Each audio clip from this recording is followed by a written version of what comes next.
E aí, pessoal? Preparados para mais um mergulho profundo?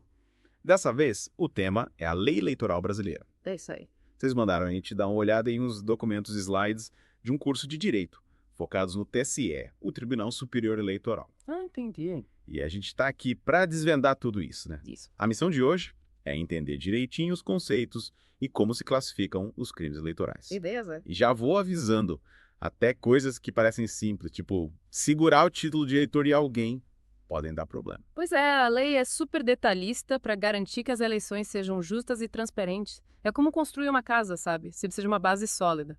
E essa base na democracia são as eleições. Qualquer crime eleitoral, por menor que pareça, é que é como um rachadura nessa base, pode abalar tudo. Falando em base, me explica melhor essa sigla TSE. Quem são eles nessa história toda? O TSE é o Tribunal Superior Eleitoral. Pensa neles como os guardiões da democracia, sabe? Eles organizam as eleições, julgam os casos e garantem que a lei seja cumprida. E para fazer tudo isso, eles contam com a galera. Juízes, claro, Aham. mas também servidores, mesários, todo mundo que trabalha nas eleições. Acredita até aquele mesário que trabalha só no dia da eleição pode acabar cometendo um crime eleitoral. Exatamente. A lei define membros e funcionários da Justiça Eleitoral de um jeito bem amplo para evitar qualquer chance de abuso de poder. Certo. E tem mais, a lei considera como funcionário público, para fins penais, qualquer um que exerça uma função pública, mesmo que temporária ou sem receber nada por isso. Caramba, a responsabilidade é grande. Mas e os crimes em si, como a gente pode classificar essa bagunça toda? A gente pode dividir em várias categorias. Crimes contra o registro de eleitores, contra o direito de votar, relacionados às mesas de votação e contagem dos votos, e aqueles ligados aos partidos e campanhas. Vamos começar pelos crimes contra o registro de eleitores? Bora lá. O que pode dar errado logo de cara na hora de se registrar para votar? Um exemplo bem comum é a inscrição eleitoral fraudulenta. Imagina alguém tentando votar várias vezes com documentos falsos, é para evitar isso que existe o artigo 289, Sei. que prevê até 5 anos de prisão para quem tenta se inscrever ilegalmente. E se alguém tentar convencer outra pessoa a se registrar de forma errada, tipo com endereço falso? Aí já entra o artigo 290 com pena de até 2 anos de prisão. É crime induzir alguém a se registrar de um jeito que não é permitido. A lei protege o processo desde o começo, para garantir que só quem tem direito esteja realmente apto a votar. Entendi. E se o problema for com os próprios funcionários da Justiça Eleitoral, eles também podem cometer crimes? Infelizmente, sim. O artigo 291, por exemplo, fala sobre o juiz que registra um eleitor de forma fraudulenta. A pena é de até 5 anos de prisão. Nossa. E o artigo 292 pune quem nega ou atrasa a inscrição de um eleitor sem motivo, tipo por má fé. Nossa, a lei pega pesado com quem tenta manipular o registro dos eleitores? Me lembrei daquele exemplo que você deu no começo, de segurar o título de eleitor de alguém. Isso também é crime. É sim, parece uma coisa boba, mas o artigo 295 prevê detenção de até 2 meses para quem faz isso. A ideia é que nada, nem uma burocracia aparentemente simples, possa impedir alguém de exercer o direito ao voto. Faz sentido. E além de segurar o título de eleitor, que outros crimes podem acontecer no dia da eleição, na hora de votar? Temos o crime de causar desordem, que atrapalha o trabalho da votação, lá no artigo 296. E impedir ou dificultar o voto, descrito no artigo 297.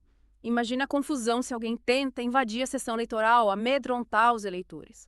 A lei prevê punições para garantir que tudo ocorra de forma pacífica e organizada. Então qualquer coisa que atrapalhe a votação ou coloque medo nos eleitores é considerado crime. Exatamente. E a coisa fica mais séria ainda quando alguém tenta prender ou deter um eleitor, mesário, fiscal ou até mesmo um candidato sem motivo. O artigo 298 prevê até 4 anos de prisão para esse tipo de crime. A liberdade de ir e vir sem coação é fundamental no dia da eleição. E essa compra de votos, como é que a lei lida com essa prática? A compra de votos é um crime grave previsto no artigo 299. A pena pode chegar a 4 anos de reclusão. Pesado? E não é só a compra. Qualquer tipo de coação ou abuso de poder para influenciar o voto de alguém também é crime.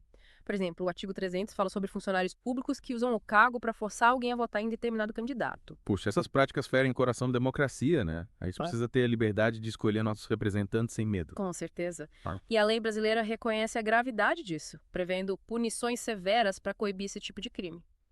E essa preocupação com a lisura do processo continua na hora da contagem dos votos, sabia? Me fala mais sobre isso. Quais crimes podem acontecer nessa etapa? A ordem e a transparência são essenciais na contagem dos votos. Por exemplo, o artigo 306 prevê multa para quem não seguir a ordem correta na hora de chamar os eleitores para votar. Parece um detalhe bobo, Mas a lei quer garantir que tudo seja feito da forma mais justa possível. Interessante. Então quer dizer que até a ordem de chamada dos eleitores é regulamentada para evitar qualquer tipo de manipulação. Exatamente. E a lei é ainda mais rigorosa com quem tenta fraudar a contagem dos votos. Fornecer cédulas já marcadas, assinar cédulas na hora errada, tentar votar mais de uma vez. Essas ações são consideradas crimes graves, com penas severas previstas nos artigos 13.7, 13.88, 13.8 e 13.9. Caramba, a lei realmente não deixa brecha para quem tenta manipular a votação, né? E na hora de divulgar os resultados também existem crimes específicos. Sim, vários artigos do Código Eleitoral falam sobre crimes relacionados à apuração e divulgação dos resultados. Imagina se alguém tenta alterar os boletins de apuração, inventa votos que não existem ou viola o sigilo da urna. São crimes com penas severas. Previstas nos artigos 313, 314, 315 e 317. A ideia é garantir que os resultados sejam apurados e divulgados da maneira mais transparente e confiável possível. Me explica melhor como a lei protege o sigilo do voto. Violar o sigilo do voto é crime, previsto no artigo 312, com pena de até 2 anos de detenção. Imagina a pressão se as pessoas soubessem quem você votou. A lei garante que o voto seja secreto, para que você possa escolher seus candidatos sem medo de represálias. Entendi. A lei protege o processo do começo ao fim, desde o registro até a divulgação dos resultados. E quando a gente fala de partidos políticos e campanhas eleitorais, o que pode dar problema? Um exemplo é a inscrição em mais de um partido político. Os artigos 319 e 320 proíbem essa prática, considerando crime a dupla filiação partidária. Certo. A lei busca garantir a organização e a transparência nas filiações, para que os eleitores saibam quem representa cada partido. E a propaganda eleitoral também merece atenção, especialmente com a internet e as redes sociais. Verdade. E a disseminação de notícias falsas, as famosas fake news, como a lei brasileira lida com isso. O artigo 323 foi atualizado recentemente para incluir a divulgação de fake news na propaganda eleitoral como crime, com pena de até 1 ano de detenção, além de multa. E a pena é ainda maior se o crime for cometido pela imprensa, rádio, televisão ou internet, ou se envolver discriminação contra mulheres ou minorias. A lei está se adaptando aos novos desafios da era digital, entendendo que as fake news podem influenciar as eleições e prejudicar a democracia. Faz sentido. E os crimes contra a honra, como calúnia, difamação e injúria, eles são comuns em época de eleição. Infelizmente, sim. O clima esquenta, as pessoas se exaltam e acabam cometendo excessos.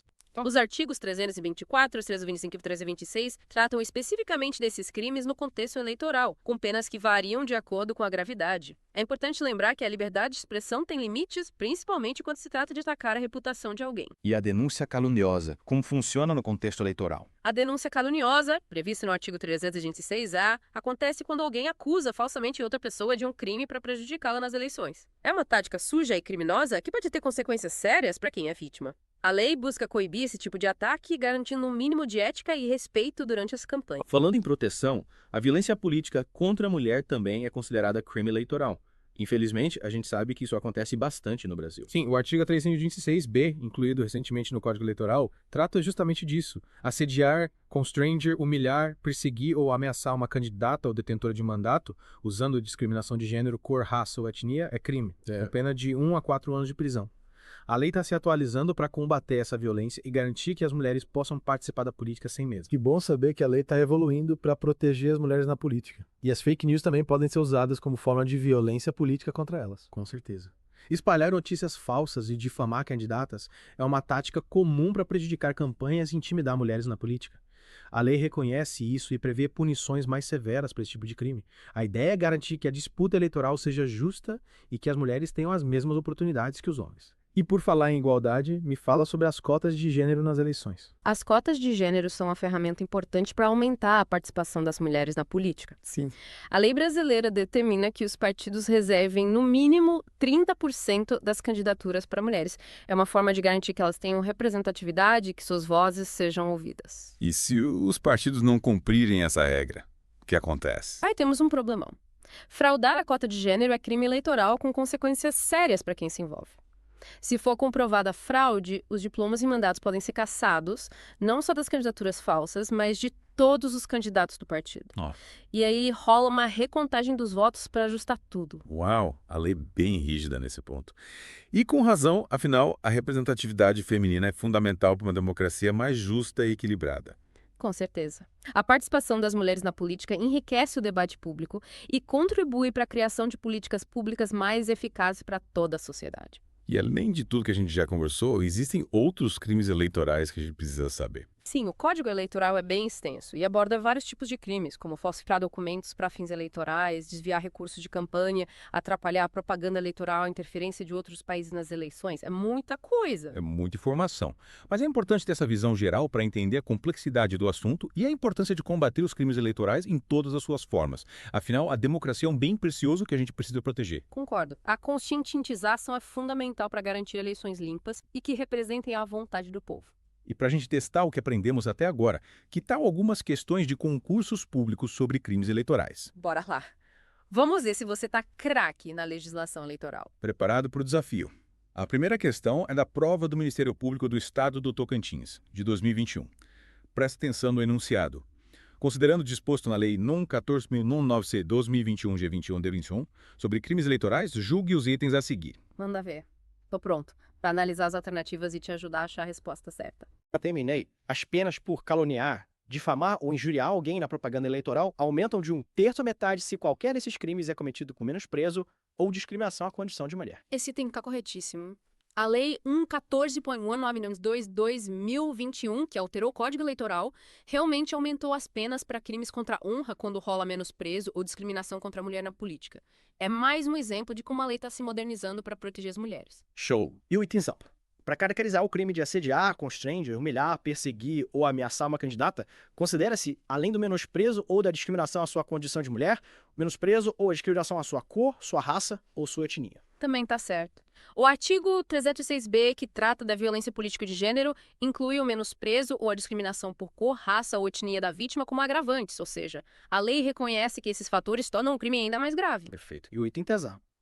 Considera-se causa de aumento de pena para os crimes definidos na referida lei o fato de o crime ser cometido contra gestante, idosa ou mulher com deficiência. Acertou de novo. A lei, no 14.192, o NU 2 na 2021, prevê aumento de 1/3 na pena para crimes cometidos contra mulheres grávidas, com mais de 60 anos ou com deficiência. É mais uma forma de proteger as mulheres que estão em situação de maior vulnerabilidade. Então, todos os itens estão corretos. Parabéns, você está por dentro das últimas mudanças na lei eleitoral. Que bom! É importante a gente se manter atualizado sobre as leis que regem as eleições para poder exercer nossa cidadania de forma consciente e responsável. Concordo. E para continuar testando nossos conhecimentos, vamos para a próxima questão. Manda bala. Tô curioso para ver qual vai ser o próximo desafio. Tô pronto. Pode mandar a próxima. Essa é da prova do Ministério Público do Estado de Sergipe, também de 2021. Acompanhe no enunciado. De acordo com a Lei Enem 14 Sampaio 92 de 2021, a pena de reclusão no crime de violência política de gênero, se cometido contra mulher gestante, maior de 60 anos de idade ou com deficiência,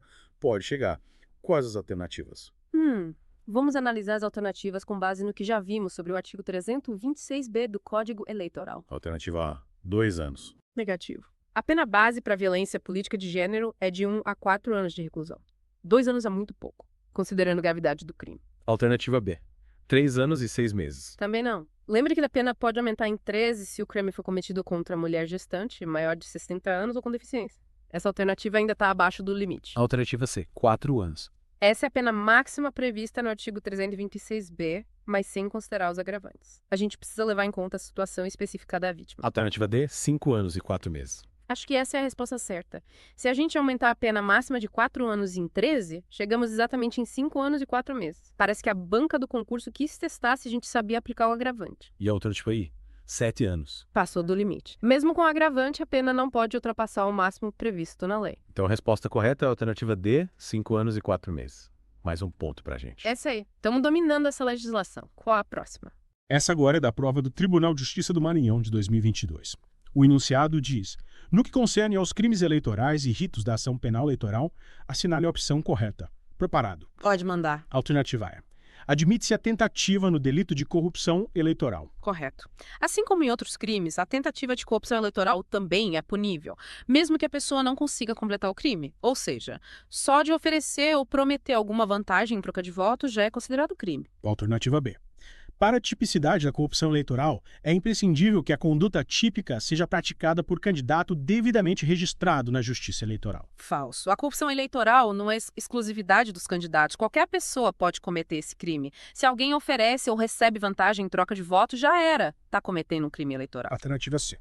Admite-se a ação penal privada subsidiária da pública para apuração de crime eleitoral, desde que o parquê não tenha oferecido denúncia, requerido diligências ou pedido o arquivamento do inquérito policial no prazo legal. Correto? Nos crimes eleitorais, se o Ministério Público não agir dentro do prazo, a vítima ou seus representantes podem entrar com uma ação penal privada para garantir que o crime seja investigado e punido. É o jeito de não deixar o crime impune. Alternativa D é do Tribunal Regional Federal a competência para processar e julgar por crime eleitoral prefeito no exercício do mandato. Errado. Quem julga prefeitos por crimes eleitorais é o Tribunal Regional Eleitoral, TRE, do Estado, não o Tribunal Regional Federal. Cada órgão tem sua competência específica e essa confusão é comum em concursos. E por último, a alternativa E é da Justiça Comum a competência para julgar a doação com finalidade eleitoral por intermédio de Caixa 2 quando praticada fora do período eleitoral. Negativo. Doações eleitorais ilegais, mesmo fora do período eleitoral, são crimes eleitorais e, portanto, julgados pela Justiça Eleitoral. Não importa quando aconteceu, o que importa é a natureza do crime. Acertamos de novo. A resposta correta é a alternativa C. Estamos com 100% de aproveitamento. Mandando bem. Nosso conhecimento sobre crimes eleitorais está afiado. E aí, tem mais alguma questão para a gente resolver? Era assim. Uma última, para fechar com chave de ouro. Essa é da prova do Ministério Público de Santa Catarina, de 2023. O enunciado é bem direto. A comprovação de fraude na cota de gênero terá como consequência eleitoral a cassação de diplomas ou mandatos, não apenas das candidaturas fictícias, mas de todos os candidatos vinculados a elas, seguida de retotalização dos resultados. Verdadeiro ou falso? Verdadeiro. Já falamos sobre isso, né? Fraudar a cota de gênero é um crime grave, com consequências sérias para todo mundo envolvido. A cassação dos diplomas ou mandatos de todos os candidatos do partido, mesmo aqueles que não se beneficiaram diretamente da fraude, mostra como a lei leva a sério a representatividade feminina na política. A ideia é punir o partido como um todo e garantir que as eleições reflitam a vontade popular de forma justa. Caramba, a lei realmente não brinca em serviço quando se trata de fraude eleitoral. Mas e aí? Depois dessa maratona de questões, o que você achou? Sensacional. Exploramos os principais conceitos, as categorias de crimes e até respondemos questões de concursos públicos. Acho que estamos prontos para fiscalizar as próximas eleições. Isso para mim foi bem isso, sabe? Como a lei está sempre se atualizando. Tipo, incluindo crimes como a divulgação de fake news, a violência política contra a mulher. Verdade. Mostra que os legisladores estão ligados nas novas ameaças à democracia, né? Buscando ferramentas para combatê-las, a lei precisa acompanhar as mudanças da sociedade. Total. E isso me leva a uma pergunta, sabe? Quais serão os próximos desafios para a legislação eleitoral? Que novas formas de manipulação ou ataque à democracia podem surgir no futuro? Acho que essa é uma reflexão importante para a gente, né? Ficar de olho e proteger a nossa democracia. Com certeza. A tecnologia avança rápido, né? E com ela surgem novas ferramentas que podem ser usadas tanto para o bem quanto para o mal. A gente precisa ficar atento para identificar e combater o uso indevido dessas ferramentas em eleições. Tecnologia tem que ser uma aliada da democracia e não uma inimiga. Pois é. A gente precisa garantir que a tecnologia seja usada para fortalecer a democracia e não para enfraquecê-la. Acho que a educação para a cidadania e o combate à desinformação são essenciais para construir um futuro democrático mais forte. Concordo. A democracia é como uma plantinha, precisa ser cuidada com carinho e atenção. Cabe a cada um de nós fazer a nossa parte, se informando, participando dos debates e combatendo qualquer tipo de ataque aos princípios democráticos. Pois é. E a gente espera que esse mergulho no mundo dos crimes eleitorais tenha te ajudado a entender melhor esse tema tão importante. A democracia depende da nossa participação ativa, consciente e informada.